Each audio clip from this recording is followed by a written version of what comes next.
So my name is Chef William Manzo. I'm the owner and president and CEO of Federal Hill Pizza Corporation in Providence, Rhode Island, and I have 2 retail spots.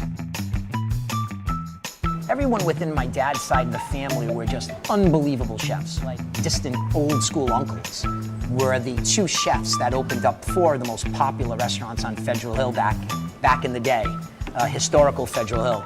So culinary just falls into place with my family. In the early 1900s, we had in the state of Rhode Island the highest rate of Neapolitan population in the country. The state of Rhode Island was so packed with Neapolitans coming over, and Italians obviously. Pizza was so important. There were historical places in Providence, like Ivazzo's, Lucille's, the original Ronzio, which is now Caserta's. These are the places that I grew up with as a child having pizza. We decided to look for a second location.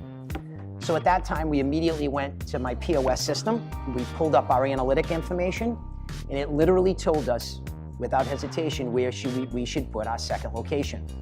So at that time, there was a building called the Castle Cinema, and it had been available for about 15 years. We ended up walking through it. Me and my wife made the commitment to the property. We're presently in the Castle Cinema. There were 15 MGM Mere owned theaters in the state of Rhode Island.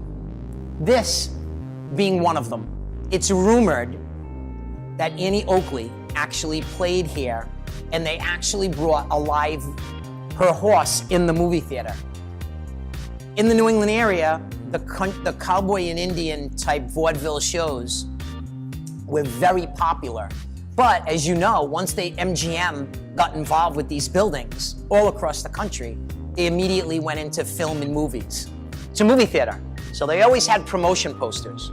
So when we were going through the whole build out of this place, my wife and my graphic person thought it would be a great idea to use some of the vaudeville, Jersey Shore, funky, classic, this theme poster and change them around to be pizza posters.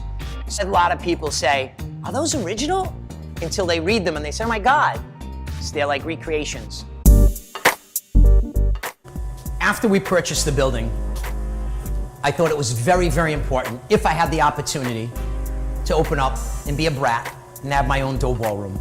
So this is a room that we create all the doughs, maybe 6 or 7 different dough recipes.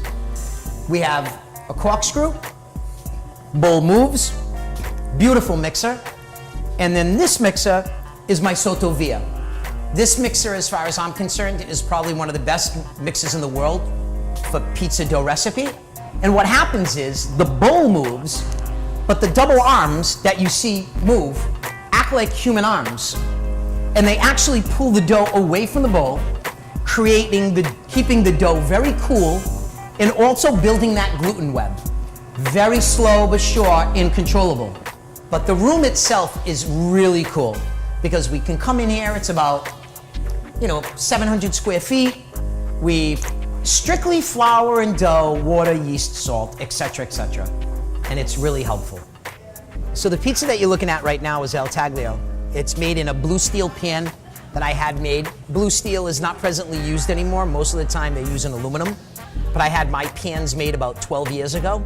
Soft, it's got cell structure, and it's got everything that it's supposed to have.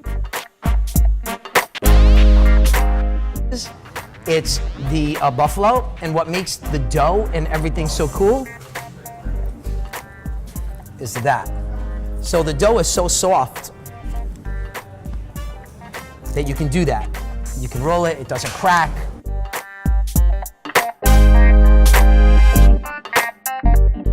Popular pies, same type of dough, very soft, and that's the owner's favorite. And what we have is prosciutto or speck, a dehydrated goat cheese. We have 3 types of mushroom, which fresh fior di latte, which is by Caputo Cheese Company in Chicago. Pizza is a product that so many people can make. Anybody can make pizza, but there's very few people who can perfect pizza.